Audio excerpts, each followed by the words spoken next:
80% of success is psychology, 20% is the mechanics. The problem is most people live in their heads. They have their dream, they have their goal, they get hyped up about it, they get fearful about it, and they just don't execute.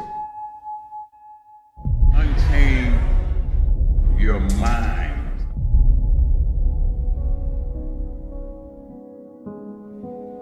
I like something Les Brown said once. He said, there are losers and there are people who haven't learned how to win. My question to you is this: which one are you? Are you a loser, or are you still learning how to win? If you're a loser, it doesn't mean that you're less than. It could mean that you've gotten really good at quitting. It could mean that you've gotten really comfortable ending your race before the finish line. You have your reasons for not finishing, and I've had mine too. But right here, right now, the question is, do you want to win? Self-discipline separates people from success and not being successful. I've never met a person who was not successful that didn't have a great amount of self-discipline within their life. Self-discipline and being able to perform and being able to keep your life on schedule and being able to keep commitments and promises and meet deadlines is essential to success. Look, if you want to get rich, you want to be really successful. When I say rich, I'm not talking about money. I'm talking about a rich life, freedom, time with family, choices, get to do what you want. See, this is what people do. They set a target. You remember when you were a kid and you set targets that were big, giant, had nothing to do with reason? They were giant, right? And then you had some difficulty getting to it, and somebody said what? Dude, your goals are unrealistic. You need to drop your goals down and add 40 years and end up with nothing.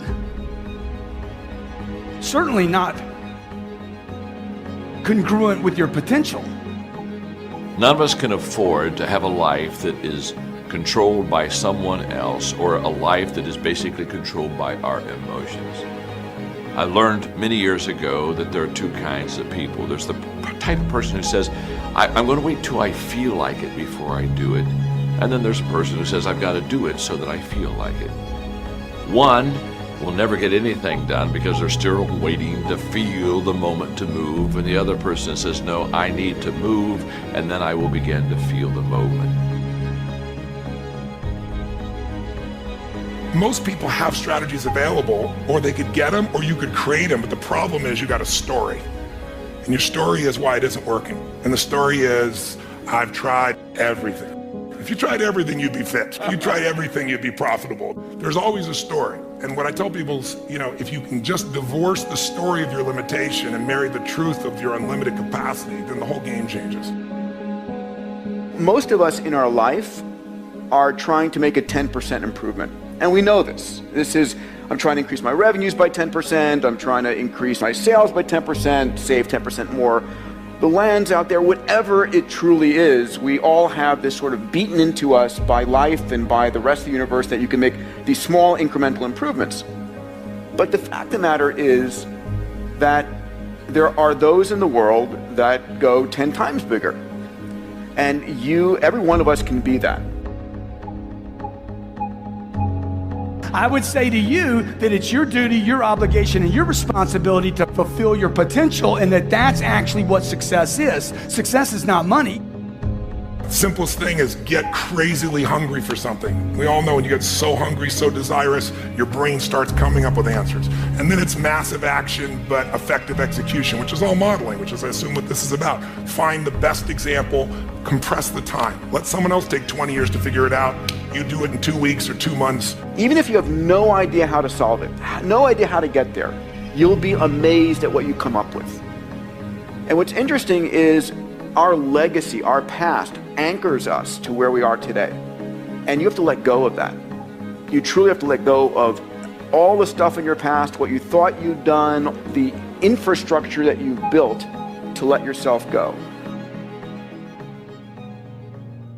You cannot give up because it ain't what you see. You cannot give up. What you got to do is, you heard it, you read it. I sent it out on Twitter. I told you, champions keep going when they don't have anything left in their tank. I'm obsessed with improvement. Every day I'm getting better. There are those of you with phones, and every new phone that comes out, you get it. Every upgrade, you get it. Every piece of software, you get it. You are upgrading your technology, and you've not upgraded yourself. That's the difference between the greats. That's what separates them. When they don't have no more, when it's over, when they're tired, when they're frustrated, when they're ready to give up, when they spent their last dime, that's when they get started. I want to be a millionaire. I want to be the best at this company, right? But your value system says you believe in sleep more than you believe in grinding. Your value system says you are a consumer and not a producer.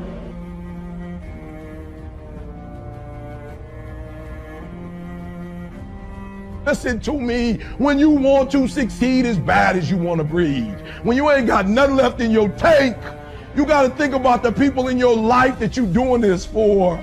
And then if you could think about them, you could go one more mile. You could go one more day at work. You can find a scholarship. Listen to me, when you're doing it for somebody else, when you like that lion, if I don't grind, if we don't grind, if I don't grind, they don't eat. The truth is, you gotta find something within.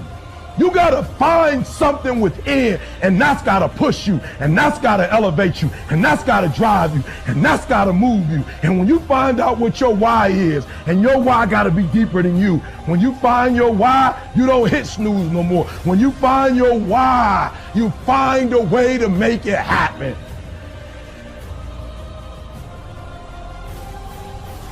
It's when you have nothing left. It's when you depleted all your money, when all your energy gone, when you have nothing left, that's when it's showtime. When you find a way out of no way, when you find breath that you don't have, when you find energy that did not exist, when you want this thing as bad as you want to breathe, that's when you find a way.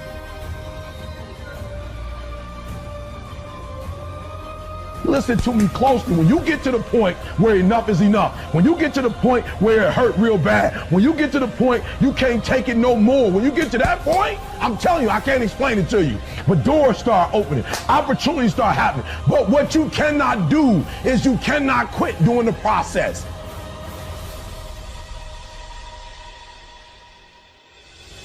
That you're spending more money than you're making. Why? Because you're a consumer, but you're reading all the books and you're saying everything the books are saying, but those books are not in alignment with your values. And if you're going to go to the next level, your values are going to have to change.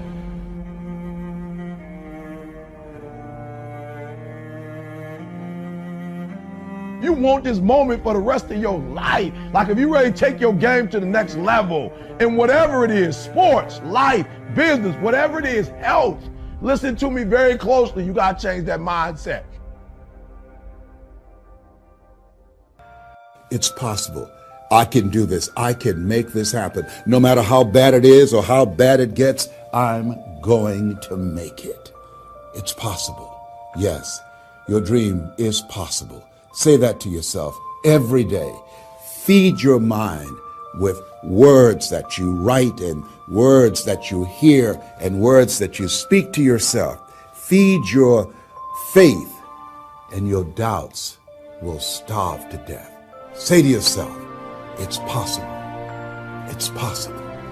It's possible. Even when you have no evidence to point to, say to yourself, it's possible. There's nothing as powerful as a made-up mind. It's a struggle sometimes to do that, especially when you have people around you telling you that it's not possible, that you can't do it. And they're constantly pointing out your failures of the past, constantly reminding you of all of the things that you don't have going for you. I'm reminded of the story of two little boys that were playing on some ice during the winter. And as they got further out on this ice, one fell through the thin ice. And so the little fellow that was still on top of the ice. He was trying to save his little buddy, and he couldn't reach him. He was trying to pull him. He could see him through the thin ice as he got further away from him, struggling. And he couldn't reach him, and he's trying to break the ice, and he couldn't do it. And he looked around, and he saw a tree in the distance, and he ran, and he got up on the tree, and he pulled and broke down an enormous sized branch, and came back and savagely began to beat that ice, and broke it, and miraculously he saved his friend. And when the paramedics came, and they were able to revive this little boy, they were scratching their heads. They're trying to figure this out. Said, how could this little pruny fellow go up in a tree and break off a branch this size and then come back and beat and break the ice and save his friend? They thought it was just miraculous. It was baffling. And an old guy who was there said, I can tell you how he did it. And they said, how? How did he do it? And he said, there was no one here to tell him that he couldn't do it. Whoa. What could you do? What could I do? What could all of us do if we did not have the naysayers in our lives? That we believe naively, like that little boy, that it was possible. What would you do if failure was not on the table?